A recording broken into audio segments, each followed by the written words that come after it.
Hey everyone, WitchyCatLady here. Today we are in Dragon Adventures. I have lots to talk to you about. We have a new season that's in. We have Guild Wars coming up. There's been some information shared in the Discord server for updates, plans, all that stuff. I will give you a little bit at a time. While we're here, please don't forget to like and subscribe. It means so much. First off, I did have a giveaway idea planned. That unfortunately is not going to happen. Again, just because, December was here, a whole lot of holidays, just a whole lot going on, so I didn't have any time to really prepare for that. People ask when the next giveaway is going to be. Guys, please keep in mind, I don't get things from the games to give away. All of this is done on my own. I will do things when I can, but giveaways are not going to be the main focus of my channel. So if a giveaway is to happen, I will announce it. So make sure you have those notifications on, but they won't be very often. They won't be, every month or anything like that. It'll just be every once in a while. The main thing I want to talk about is the Guild Wars and how to prepare for that. The Guild Wars starts this coming Friday, January 5th. We did ask for some clarification in the Discord as it was not clear if we were going to get the option to change guilds. My friend Zach asked in the lobby and Dom did let us know that the countdown is what begins on January 5th. So what that means is on January 5th, this Guild Wars icon, when you click on it, once the update goes live, there will be an option down at the bottom, down here underneath the guilds, so that you can switch guilds. And you are free to choose any guild that you want. I'm really hoping that this time Iron is able to bring more of a battle. Mystic, we won the first time. Royal won the second time. It was a nice back and forth, a nice battle there at the end between the two of us. I'm really hoping that Iron brings it in and we can have a really good just war, a nice battle. Like, I like to win, but I like for it to be a challenge. And to prepare for that, there are lots of things that we can do. This is blacked out, but I'll throw up images as we talk about how to work on the tasks. But before we get into that, let me show you the new season dragon. So Araces has returned. Oop, nope, I don't want to skip that. The Thoronix is here, and I do have one that I got in auction. Let's put Barry away. I do not have a name for this guy yet. That's the name that I got it with in the auction. I actually like this more than I thought I would. I will use it for just kind of exploring and going around. My only complaint is when wings are absolutely enormous. I have to really zoom out to see what's going on or go into first person because it's just, it's a lot. But this is a really nice dragon. The speed isn't awful. It had the brave personality when I got it. I have changed it to a personality that gives me an experience boost. Right now it's a little sleepy, so we can't see that. And it is a steampunk dragon like the Stein. I just wish the wings were on this and other dragons were not always so big. Getting attacked by the mobs. No! And if you don't know what the arrow looks like, this is an arrow that I got a while ago. And I've recently given it a nice new element. I am keeping the colors. I think it was just hatched like this. But I like it. It looks better in the daylight. Before we get into how to prepare for the Guild Wars, I'm going to throw up real quick some small minor quality of life updates that the devs have put in. First off, trading or buying a dragon from auction is going to count as discovering it for your Dragonpedia. So as some of you have probably seen in the videos, I had constantly one that would not count since they added the Dragonpedia, and it was the Vidriki. I had one and then I gave it to the kid and then I got my own, but it wasn't counting as discovered because I had got it at auction. And now that finally counts, which I think is fantastic because anybody coming in late to get things out of game and they get it in auction and it doesn't count as discovered in here. Now, it's not that big of a deal if you're just collecting dragons, because even if you don't own something, they all show up. But this, for me personally, was bothering me because it was constantly one, and I knew that I had it. So that is all caught up.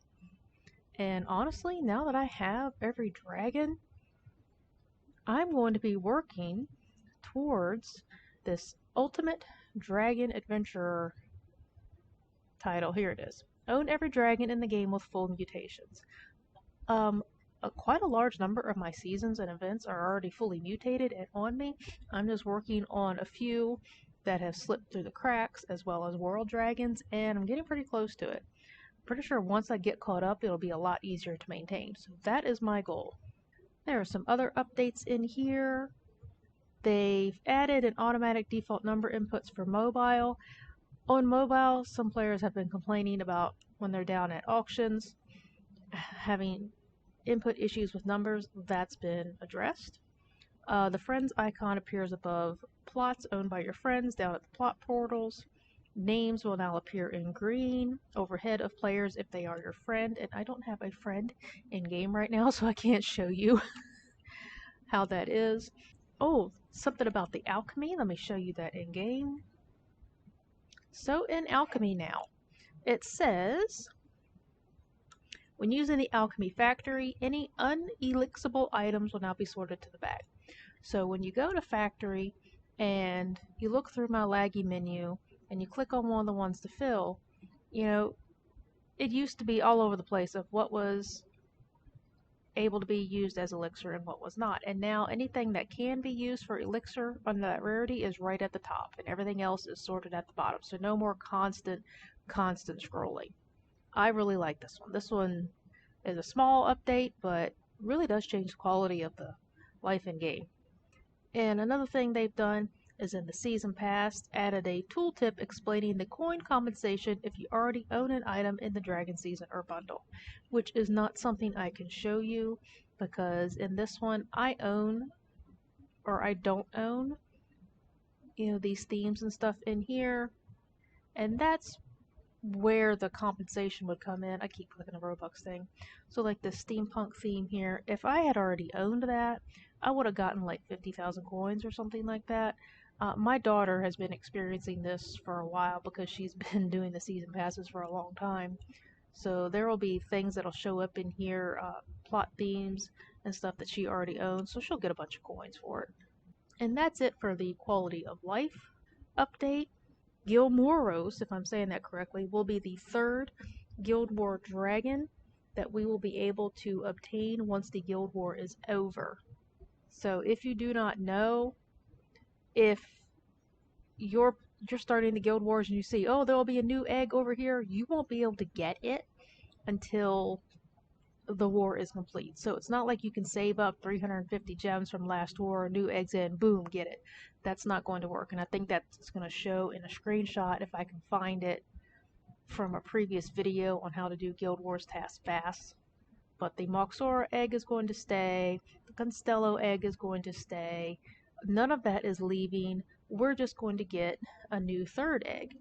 And since I own the other two, I will be working towards that one. And I will be working alts to help get, one, some extra potions, and two, guarantee the new dragon egg for my child since I help her with the games. And right here in that screenshot that Dom posted today in the Discord server, it does say Guild Wars begins January 5th with the choice to switch or stay in your guild now being presented when the war begins. Honestly, even though he said the countdown begins on the 5th, this is a little bit confusing. So I guess we'll find out on the 5th exactly what is happening. But my understanding is that we have 1 week to switch guilds, and then we get the option to do the missions. So hopefully that's what it is. So I have a ton of other stuff to show you, but we're going to get into how to prepare for the Guild Wars. I have lots of tips for you. Thank you for bearing with me. Or if you skipped through it, that's fine too. We're going to get Demon Raptor out here since he's my buddy and we walk around together. So, and I'll throw up the screenshots again. In the Guild Wars, we get tasks to do. In these, you have a week to do them. So you're going to have things like, playing consecutively for a certain amount of time, killing mobs, gathering food, defeating bosses, co-hatching, breeding, hatching eggs, completing daily missions, completing weekly missions, breeding. I will do a video when they are live in game to show you again how to stack those, but here is my first recommendation. Practice doing your weekly and daily missions, as a lot of these are the same or similar to what we will see in the Guild Wars. When you can do all of these, work on those, you'll be ready. And one of the tasks in the Guild Wars has been to alchemy elixirs. So here is a massive recommendation I have. While you are doing these tasks, so for example, let's go find down here, harvest 15 grapes from ocean. Discover 3 treasure chests. I've already discovered my treasure chest for the day. As you've seen, I've done my missions. You're going to get foods. You're going to get resources. Save those. Save any unwanted potions. So if you have like 100 material potions, oh gosh, you can alchemy those. So save up on those, and that will help you with alchemying elixirs so you don't have to, farm so many mobs all the time. Oh, let me go down here and do my claim all for my farm. I forgot to do that. But some of the things in here that you might want to further prepare for are going to be, the breeding and co-hatching. So how you are going to want to prepare for that is make sure that you have at least 2 dragons, a male and a female, so that you can breed them together. And I do have a big recommendation on that. Let me go up here to my stable. But if you do not have inventory issues, you can have as many breeding dragons in there as you want. Now let's see if I have another saurium in here. I don't think that I do, but I do have a rock. Wherever it is, there he is. So if you want to knock out these breeding and co-hatching tasks pretty quickly, then you're going to want to make sure that you have a good number of them. Well, if we have to breed a dragon 5 times and you want to do it very quickly, then you're going to need 10 dragons that can breed. And then 8 more for co-hatches, because if you're doing all of those, if you're going to co-hatch 4 times, then there is also a weekly task in here to co-hatch 8 times. And you do get a task in the Guild Wars, or we have historically, to co-hatch dragons 4 times. Okay, so hopefully I've edited this correctly. I've stuttered and stumbled a little bit on my numbers, but we've gotten tasks in the patch for co-hatching 4 times, breeding 5 times, as well as completing a weekly mission. If you want to get them all done very quickly, then you're going to want to have an inventory pretty much full of breedable dragons, because you're going to want to breed 5 times, which is going to have you need 10 dragons, and then co-hatch 8 times, which is going to have you need 8 more. That's 18. But if you have dragons like the rock, or the saurium, or the howler, or the amphil, they have a much lower cooldown time. If you want to get it done quickly, I recommend just get yourself a few rocks or sauriums, because in about 5 minutes you can breed them again. Same for the amphils. And that's what I do. So get like, a rock. And we need to breed 5 times. What do I even have over here? So like the howler. Let's breed those real quick, and I'll show you those breeding cooldown times. See, 5 minutes. And the howlers, 14 minutes. So the amphil, I'm just going to breed that with, what do I have available? A saurium. Perfect. So our amphil is now 5 minutes, and the saurium was, where'd you go? Oh, 20 minutes. So you're probably going to want to look at rocks and amphils as your fastest cooldowns for breeding. So get a couple rocks, get a couple amphils, get them to adult, make sure you have food, and you'll be ready for those tasks, no problem. Another task we have had in the past was level a dragon up to level 10. That's actually pretty high. We get a weekly task to level it to level 5. Level 10 is a bit much. I don't know if it's going to stay level 10 or if it's going to go to level 5.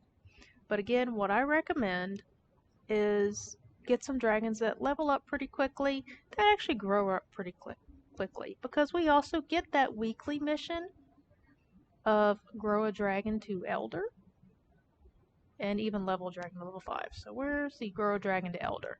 And the reason I'm pointing out the weekly missions is that we have to do weekly missions for some of the guild wars. So again, I'm reiterating, practice working your weekly and your daily missions because it will help you. But again, the dragons you're going to want for leveling up quickly are going to be your rocks and your amphils, because I mean they grow up fast. You can just run down here to the mobs, level them up, feed them some golden fruit, run around the map, find some of these stars that are around here. See, this guy's a level 5 already. Let's go see if we can find one of these new stars around the map, because we have that as an option too. So here's one of the smaller stars. You get 18 experience with that. And while at a level 5 that doesn't seem like much, well, I already got the stuff out of there. If you just have like a level 1, that's going to get you up pretty quickly. Let me see if I have anything really low that's already an adult. I have this Naka, and he's already partially leveled up. I've done something with it. Let's see, let's get that star. This is going to make a difference on how fast I get up to level 2. So if you really don't want to do the mobs with a lower level dragon, grab some of the stars first, get up a level or 2 while you're out doing things like, getting your nodes, getting your resources. You have your daily tasks for these. Go ahead and grab a few, practice taking these things down, and save your foods and your resources that you don't need to feed your dragons so that you can have them for the alchemy. I hope all of this is sitting in the back of your head somewhere. I know I tend to circle back around, go back and forth a bit. I'm looking back and forth on my phone right now while I'm trying to do this. But again, I think this will make much more sense when the Guild Wars actually starts and I can show you the missions and show you how I stack them and basically get them all done within an hour, hour and a half, and then I can move on to work other alts or play other games or do other things. Oh, and one of the other things that we're going to want to look at is there is a task for hatching eggs. It wants us historically to hatch an egg 10 times. So there's a couple ways you can go about this. We have the co-hatch that'll hatch 4 eggs right there. You put them in, there's 4. If you do the weekly, boom, there's 4 more, 8, all done. What I recommend is while you're out in the world, grab an egg here and there and really stock them up, kind of like I did. I have toxic eggs, volcano eggs. I'm good to go on eggs for a while. I even still have some lunar toxic eggs that I can't do anything with that I'll probably hatch. And even when you're gathering chests, finding chests out in the world, those sometimes have eggs in them. Just hold on to those. You don't have to, try to hatch them just to get them out of your inventory. If you're maxed out, like I am on some of these, it literally just goes nowhere. It's not going to yell at you to be full, to delete an egg, anything like that. You don't have to give them away. I mean, you can give them away if you want to. But with the Guild Wars coming up, I just hold on to them. That way you have something to hatch for your tasks. And I think that's about it so far on my recommendations on how to get ready. There's really only a few things you need to do. Make sure you have some dragons that you can breed and co-hatch with a low breeding cooldown that grow up quickly. You're going to want your rocks, you're going to want your amphils, or a soar. I personally recommend rock just because it has a decent amount of growth time, good cooldown time, and it gets hungry enough that you can feed it some golden fruit if you have it. That will help level it up. Because here actually is the trick with golden fruit. Let me show you that on something that is a low level. Okay, here we go. So I have this little baby chrono here. It's partly through level 2, and it's starved a little bit. Here's the best way that golden fruit works. Some wait till it's all the way hungry, feed it a golden fruit because you can give it one, be done. Golden fruit gives 100 hunger, 150 experience. Here's the trick. Make sure the dragon is fed well up until just a little bit, a sliver. See, there's just a little bit left. A little bit left up there. Now's when you want to feed the golden fruit. Because even though it doesn't need to give 100 hunger, it's still going to use that one fruit and still going to give that 150 experience. So we're going to watch this jump. See, that jumped a good bit. And we just keep this little baby out, and as soon as one little bit goes down, we boom, feed it again.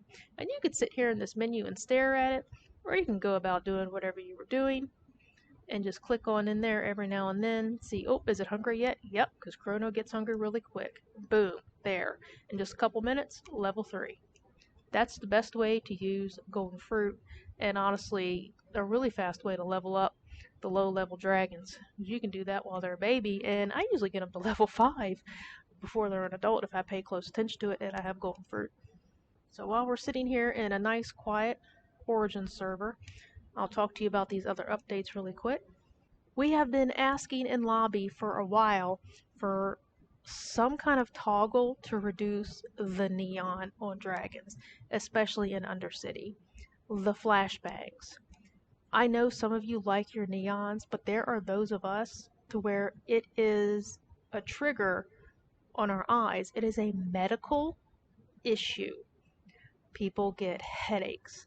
People get anxiety because of neurological conditions. People have severely sensitive eyes. Migraines get triggered, and migraines are not just a severe headache. There can be a lot of major issues with migraines.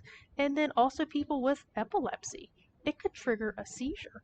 There are so many reasons why having a neon dragon land on us, or sitting right there, or off to the edge flapping and having a wing back and forth just flap, flap, flap, flap, flap.